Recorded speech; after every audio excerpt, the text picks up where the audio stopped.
The Protestant Anglican minister, Calvin Robinson, has just had his ministry license revoked. Cardinal Dolan has also come out saying that J.D. Vance and his comments about the United States Catholic bishops are very nasty, as well as Richard Williamson,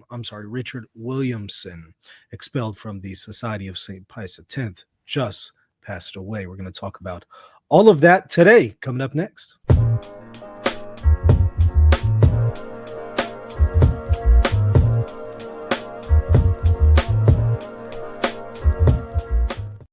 So if you haven't already, go ahead and hit the subscribe button. It would really help me out tremendously. We're going to talk about a number of stories today.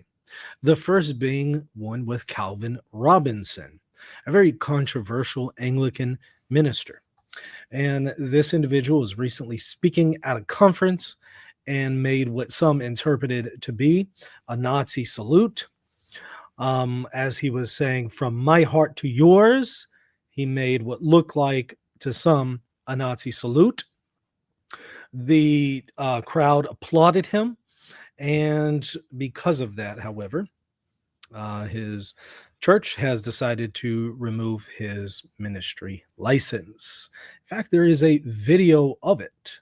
Y'all recall that Elon Musk, whenever Trump was inaugurated, Elon Musk had made a very questionable sign trying to say from my heart to yours, but it looked to some like a Nazi salute. And so a lot of people in the press were trashing him and portraying him as a Nazi. Well, Calvin Robinson deliberately does the same thing in an attempt to, as he says, bring about some humor and also troll the liberals. In fact, there's a video of it where you can see it right here. Let me actually turn on the audio to make sure that you can hear it, because there is a little bit of audio that you'll need to see or hear. Okay, here we go. Let me go ahead and maximize that, and let's take a look at it together. This I see as the last stand for the West. This is the last stand for Christendom. It's make or break time. The whole of the old world is crumbling. Every country in Europe is embracing death. America, as far as I could see, is the only country fighting for life. And that's down to you guys. So God bless all of you for what you're doing. Please keep doing it. I hope that I can encourage you. And my heart goes out to you. God bless.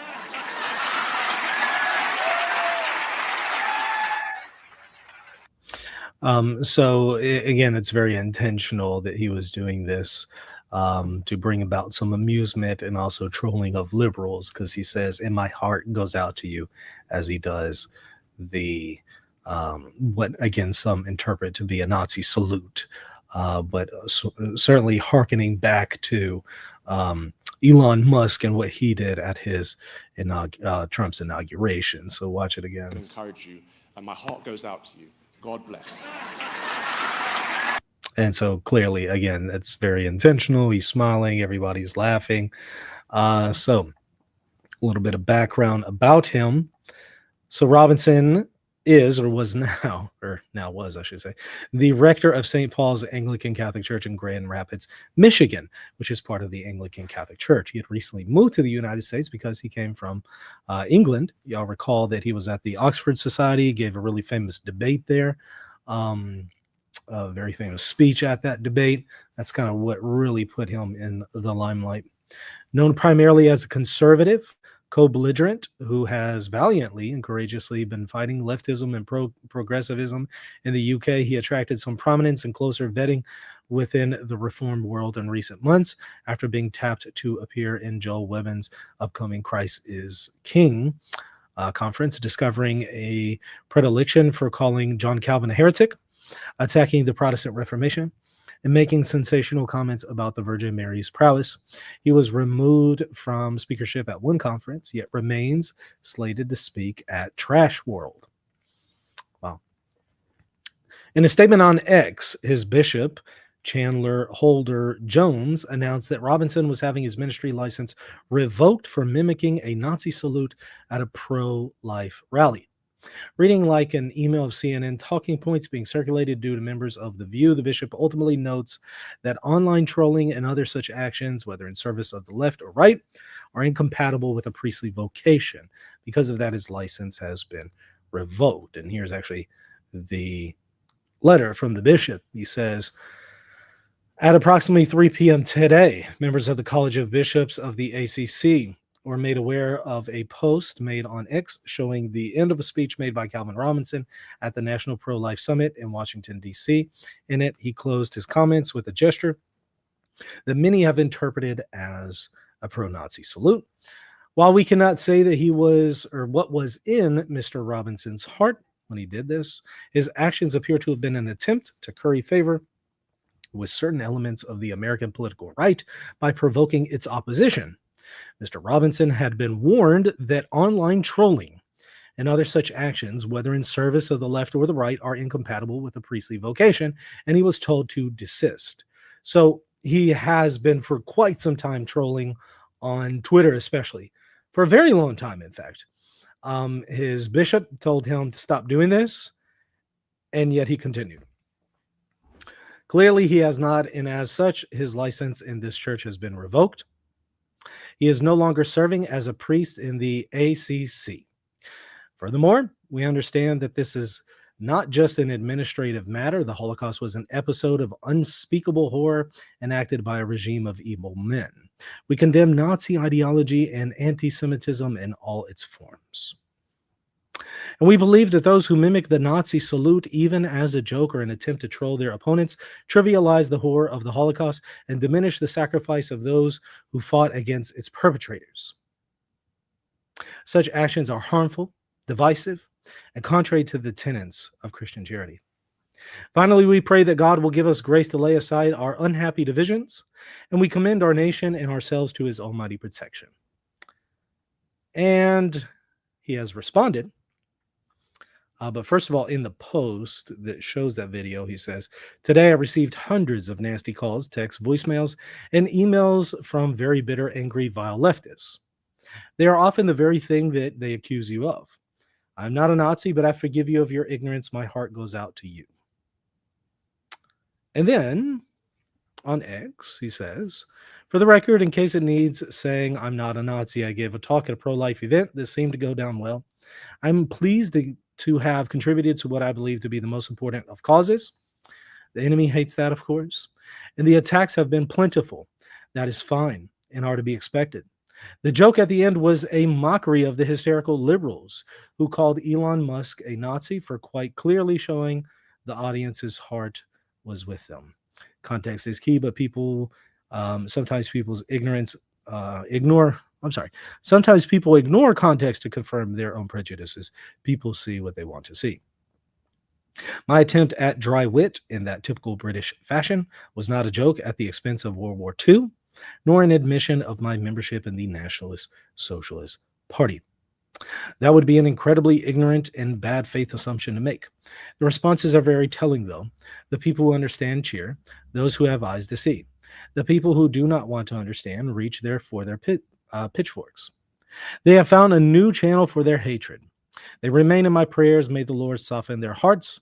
Do not let the liberals distract from the real issue, the matter at hand, that we are allowing and enabling infanticide, and it must stop.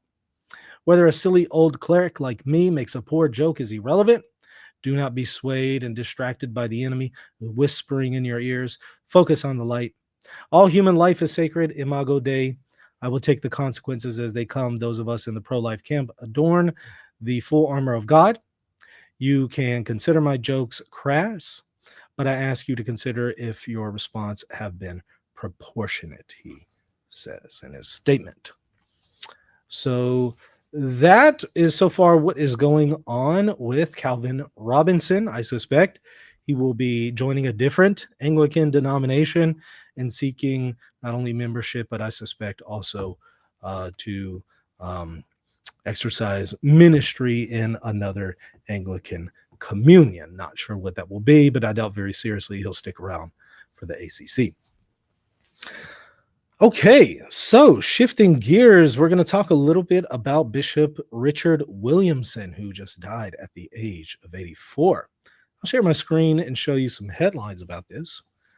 This is an individual who was expelled from the Society of St. Pius X a while back. So you recall that Lefebvre consecrated 4 bishops illicitly. He was told not to. He was warned by John Paul II not to.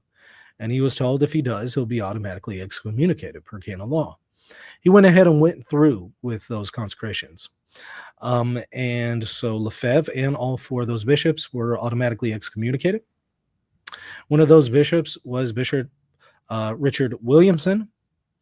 And Williamson went through some rough patches with the Society of St. Pius X. And eventually he was excommunicated, or kicked out, I should say, of the Society of St. Pius X for disobedience. He had his excommunication lifted along with the other 3 bishops that were illicitly ordained by Benedict XVI, because Benedict was hoping that there would be some kind of reconciliation between them and the SSPX, and this was a sign on part of the Catholic Church to, show a good gesture and bring about reconciliation. Of course, it never came. And not long after that, Williamson consecrated some other bishops, thereby once again being excommunicated. And so he died excommunicated, separated from the Catholic Church at the age of 84. So, yeah, it's a sad situation. Let's take a look at it. Richard Williamson, a former English bishop of the Society of St. Pius X, died on Wednesday after suffering a cerebral hemorrhage. The SSPX announced that the former bishop's death Thursday morning on its website. Williamson and his office shared an email with the Catholic Herald stating he was surrounded by clerics and faithful who had been keeping vigil with him in his final journey. They were praying to the very end. Born in London in 40, Williamson belonged to the Church of England before he was received into the Catholic Church in 71. After becoming Catholic, he joined the traditionalist movement founded by Lefebvre.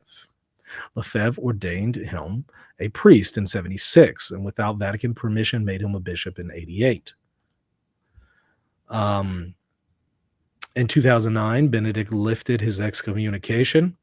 Williamson's, however, public denial of the Jewish Holocaust became an additional roadblock to full communion with the Catholic Church, and that came out right after his excommunication was lifted, which made Benedict regret lifting the excommunication. Following a 2009 television interview in which Williamson expressed his disbelief that Jews were killed in gas chambers and Nazi extermination camps, the SSPX took action and removed him as head of the Society Seminary in Argentina. Williamson was expelled from the society in 2012 after conducting confirmations in Brazil without his superior's permission, so disobedience. Prior to his expulsion from the SSPX while carrying out pastoral ministries in South America, Williamson had held teaching positions at the Society's seminary in the U.S. and in Europe from 88 to 94. Sadly, his path and that of the Society separated many years ago, the January 30th SSPX statement says. We recommend the eternal rest of his soul to your fervent prayers. So now 2 of the 4 bishops that Lefebvre consecrated have now passed away. And so only 2 of them remain. So I suspect there will be some new SSPX consecrations coming up. I suspect they will not be able to receive permission from Rome to go through with them, but they will still do it. And this will likely mean that these bishops will be automatically excommunicated again, and the ones that they consecrate will also automatically be excommunicated. So we will see. This will put to rest anybody who thinks that the Society of St. Pius X isn't schismatic. If they go through with illicit consecrations, any doubt that some people still had will be removed, and it will be very apparent at that point that they're schismatic. We'll see. We'll see how it goes. Okay, now I also want to take a quick look here at the situation with Cardinal Dolan. Cardinal Dolan came out gun swinging against J.D. Vance. Says his comments on the bishops concerning immigration were scurrilous and very nasty. You recall J.D. Vance in a interview with Face the Nation, his first interview as vice president, had some very strong words against the Catholic bishops, implied that they only care about the immigration issue because they're getting $123 million per year from the government under the Biden administration to regularize some of these folks.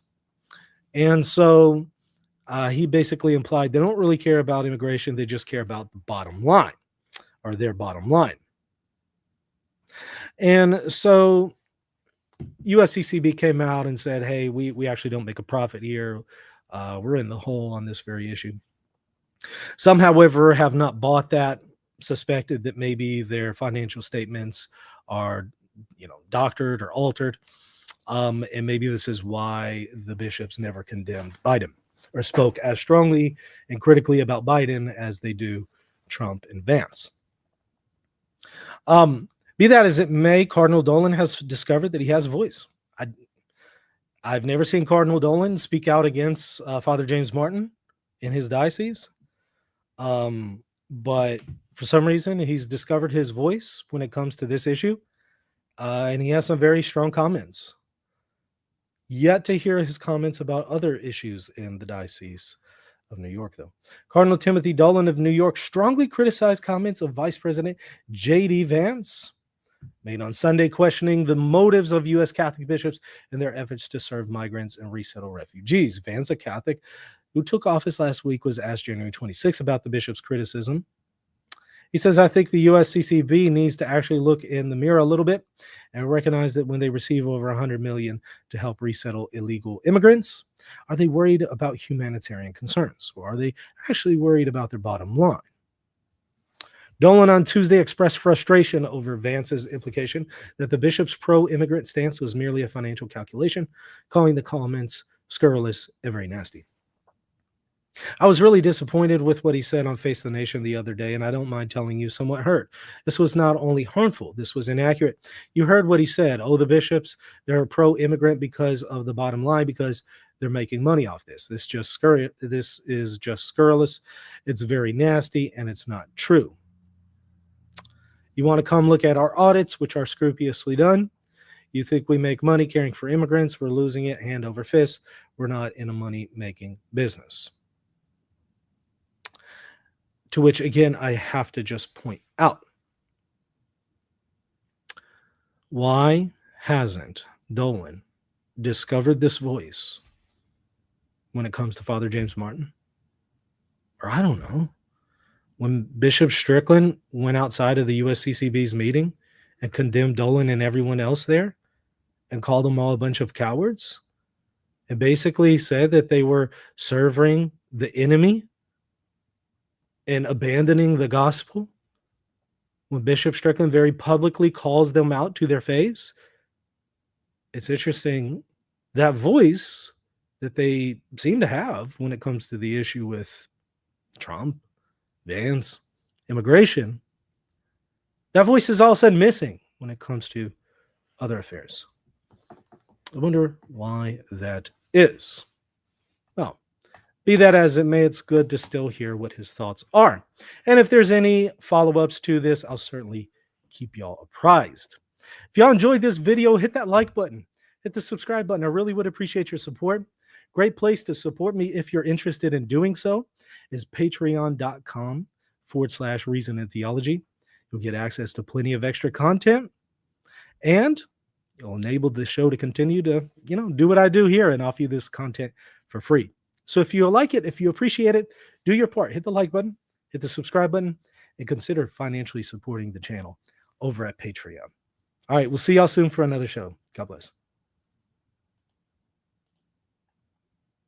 Hey, thank you so much for watching. I hope you enjoyed the content. Don't forget to hit the subscribe button, the like button, and if you want to support the channel, visit patreon.com/reason and theology.